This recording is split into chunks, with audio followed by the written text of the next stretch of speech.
Hi guys. Okay, I'm gonna do this live because I don't really know how long it's gonna take me, and I have a couple of things jotted down, but I know some people are gonna have some questions. So I want to show you kind of like an efficient way to touch up your roots, and I also want to go over a couple things that you may not think of just because you've never done it before.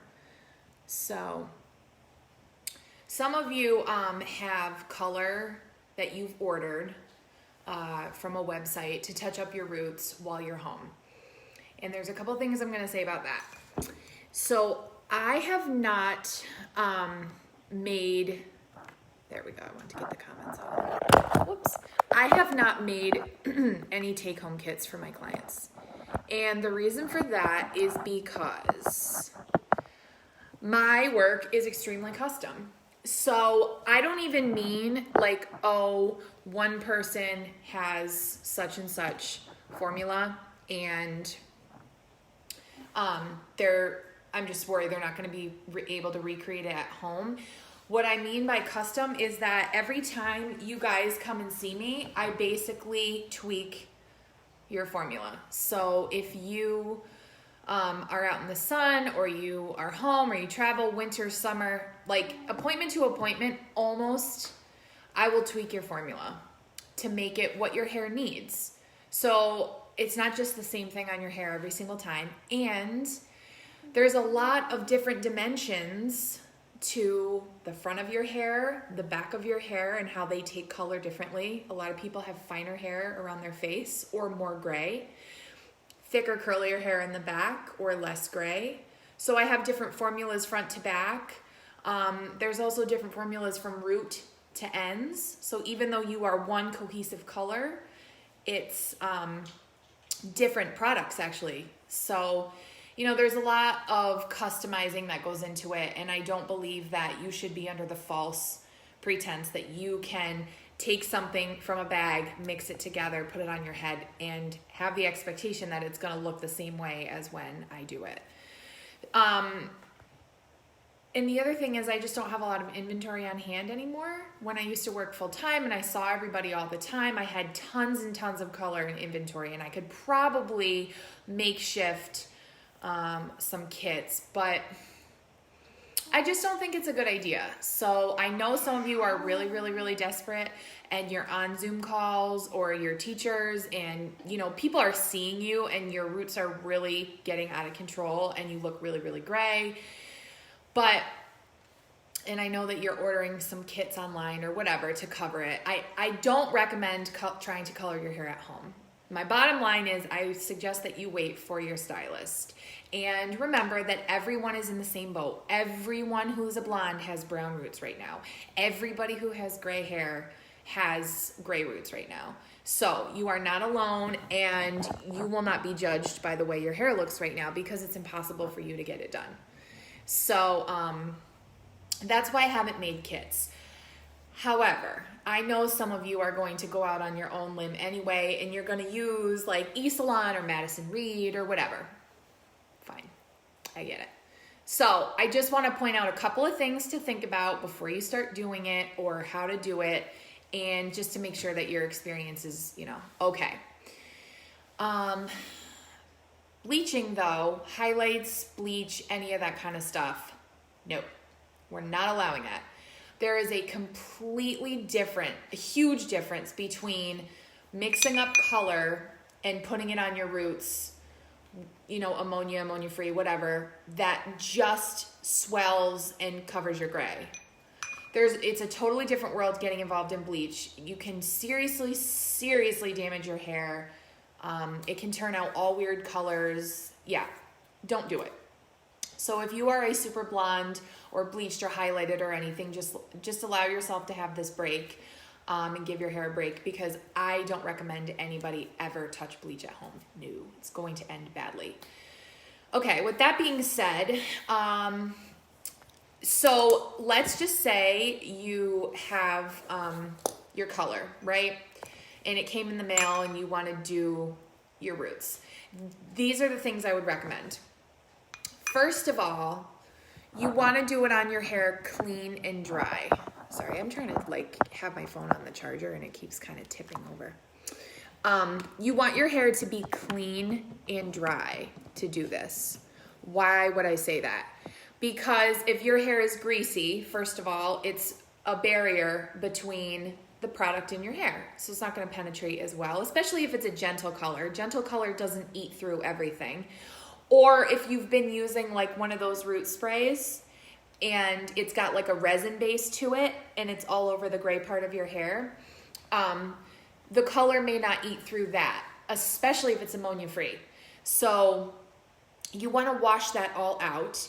And if your hair has, even if it's clean, if it's been up in a ponytail or you've had it like split or bobby pins in it, you're gonna have all these little like indentations and patterns and things that you're working against.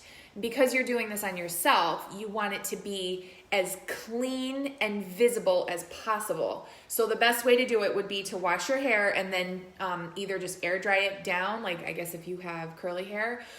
But the straighter and smoother that it is, the better that you'll be able to section through it like this and get a clean parting to put your color on. So clean and dry hair. The second thing is follow the directions. Whatever you are using is going to come with directions, right? It's going to tell you how to mix it. It's going to tell you where to put it and then how to set your timer. And whatever it says, follow. Like, you are not a professional. You don't know what's going to happen, I assume. So follow the directions because you could mess it up. If it says when you finish putting it on to set your timer for 45 minutes, set it for 45 minutes and then don't wash it off. Okay? You do not have a trained eye to understand the oxidation process that's going to happen on your head. So just because you put it on and your roots start turning orange really quickly does not mean that 40 minutes from now they're going to be orange, right? Because ammonia or an ammonia derivative will blast open the cuticle right away. And the first thing you're going to see is exposed pigments. And through the oxidation process of that 30 or 40 minutes, however long it says, the toning is going to come in and the cuticle is going to close down, and it's got a processing time for a reason. So just respect it. If it says 10 minutes, leave it for 10 minutes. If it says 40 minutes, leave it for 40 minutes. What you do by rinsing it off early is you just set yourself up for a wacko color, because either you're going to wash it off too soon because you think it's too dark or whatever. You're going to wash it off too soon, and now you're washing color out of hair that literally the cuticle has been opened and now it's just open. So you are going to see all these warm pigments exposed. If you do try to put something on there, it's not going to hold because you didn't allow the neutralizing process, the last 10 minutes, to close the cuticle back down. So don't be afraid. I had a woman come in one time, and if she's watching this, she'll laugh. First time I ever did her hair, and she's a super blonde. And she said, I want a little more depth, but I still want to be really blonde. And I said, okay. So I put a root color on, and I just I took, my brush and I kind of paneled it through to just give her a little bit of definition. And I walked away. I didn't even think twice about it. I knew the formula was right. Like, it would look good. And she was in front of a mirror. So she watched it oxidize to brown on her roots. So she's sitting there, and when it oxidized, it was no joke. It was this color. Now, I knew, because I know how it oxidizes, that's what it was going to look like. And I knew when I washed it off, it would be beautiful and it would be blonde. It didn't scare me at all because I formulated it right. But she was freaking out.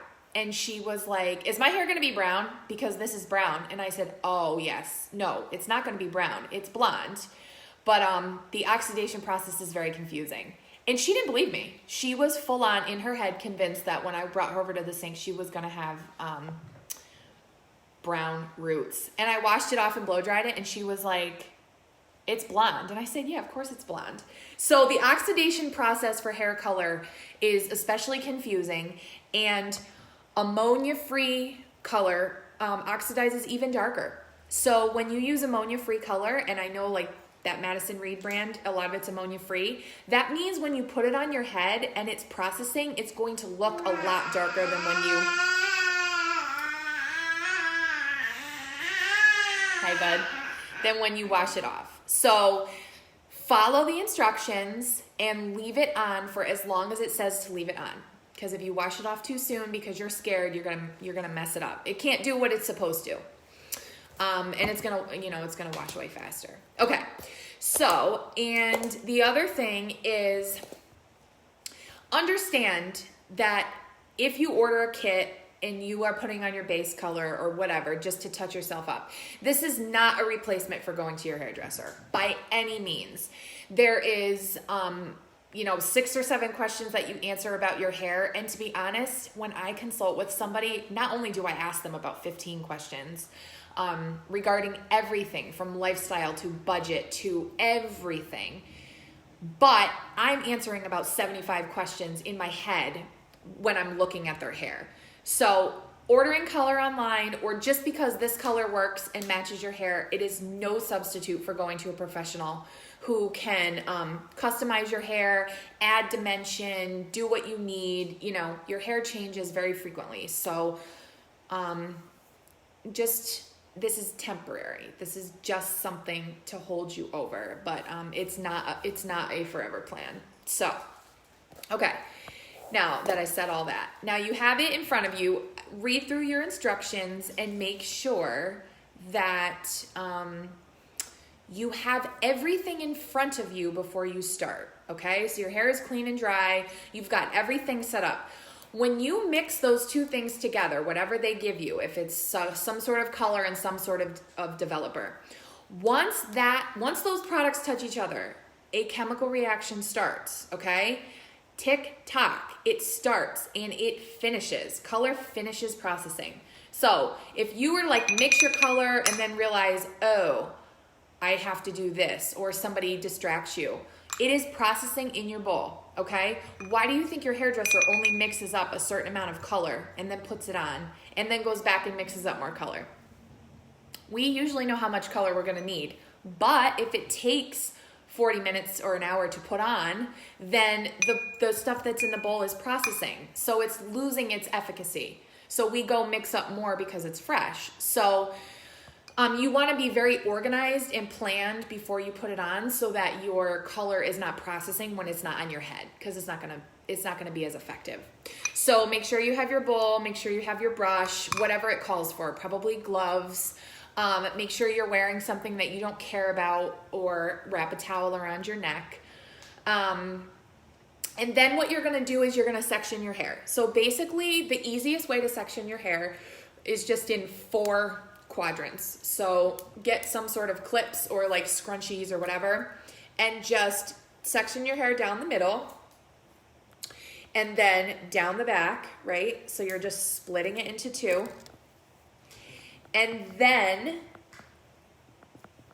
you're gonna divide each side into 2. So you're gonna kind of come right above your ear and just split this down the side from the top of your head down to your ear. Like that. Okay, and then you're gonna twist this and wrap it around and then twist it up out of the way, okay? The less that you can have that's gonna get in your way, the cleaner your sections are going to be, and the better it's gonna look when it's done, so you don't miss any spots or whatever. So you're gonna have your 4 sections. So let's just pretend that I have this in 4 sections, okay? And then you want to start, like, I guess, wherever it's telling you to start. Again, read the instructions on the color. If it says start in the front, start in the front. If you're covering gray and you have more gray in the front, start in the front, because that's where you are going to want your gray to process the most. So you have your gloves on. Now, something about gloves. Most people don't have one color hair, right? So your hair down here is going to be a different color than your hair up here. And a lot of times it's lighter on the ends. So if you have a root color that's coming in that's darker, you want to be very careful to stay clean and organized, because that brown color that's on your hands will end up down here all mixed up in your lighter brown or your highlights or your blonde if you're just haphazardly touching your hair like this. Like, you have to keep it on the roots. So keep a towel nearby, and as you're applying it, take the towel and wipe your hands off, or if you're using the back of this brush, like continuously wipe that off so it's clean. You want everything to remain very clean. So the first thing I would do is take my section, right? And let me move my bangs out of the way. You're going to do your hairline first and frame out the section. And this is always just a good way to keep it organized. So take your brush, you want to saturate the brush and make sure you have enough product on there. And then you're going to go all the way around your hairline like this, down the part that you made. And you want to make sure that there's enough product on there that it's going to cover. Don't be sparse. And then come around like this, down this section here. Okay, so you're just going like around the section, framing it out. And if you want to, you can go around and do each of the 4 sections like that, all the way around where you have it parted and along your hairline. Okay, so then you can go back in subsection. Now, when you subsection, you are going to make sure your sections are small enough. So take this and go, I guess, like this, okay? And then pull that over and then apply your color right there, okay? And then you're gonna do it again. Pull that over. Now, I guess a word of advice in this department is, especially if you are using ammonia-free color, because ammonia-free color doesn't swell. And what I mean by that is, like, picture like spray insulation, okay? When you spray insulation, it comes out like a liquid, and then it like fills the holes. Ammoniated color will swell. So if you put it on, but you miss a little spot, it kind of swells while it's processing, and it envelops all the little hairs. But if it's ammonia-free, it doesn't do that. So there's a lot higher margin for error in like missed places. So when you go section by section like this, okay, let's just say I just put color right here, and I just put it on this parting, and now I'm gonna go here. Pay very close attention to how thick your section is. That section, way too thick. Your color is never gonna penetrate from here all the way to here, right? Because it's just too thick. So keep them as thin as possible. It doesn't mean you're gonna use more product. It just means that you're gonna be more thorough.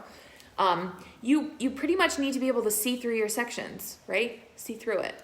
So keep them very thin and go very slow. Put this on, next section, do this part, and then wipe your hands off, because now you're gonna go grab this to section it, and you got brown dye on your hands, right? So keep your hands clean, and then do the next section and keep it very thin, okay?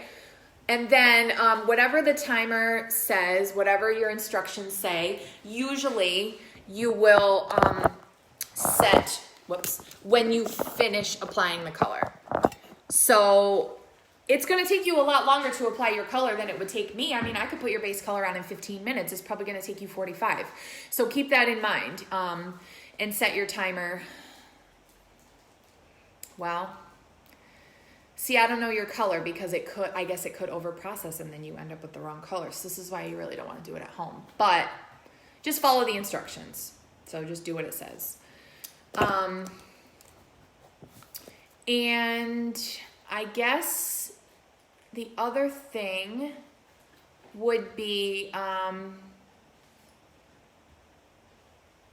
shampoo it out. And yeah, that's really it. I mean, just try to be organized about it and clean. Let me see if you guys have any questions. Okay, no questions so far. Try to be organized and clean about it. Understand that this is temporary. It's not going to replace your stylist. And just, I actually had somebody who was a little nervous the other day about this, and I said, okay, so practice with conditioner. If you really are afraid and you don't want to mess up, then take the brush and take the bowl that they give you and fill it up with conditioner, and then go through and just practice. You know, just because you're looking in the mirror and you don't really know, like it's backwards and it's confusing. So if you're taking your conditioner, you're going to see where it's going. You'll be able to section everything out in practice. And then you could be like, okay, I got a good feel for that. I'm going to go wash it out and I'll do the color or whatever. So that's a good tip. That's it. And hopefully we'll be doing hair again soon. If you can hold off, hold off. But if you have to color your hair, those are some important things to think about, just so that you get a better result. So thanks for watching, and I'll see you guys soon.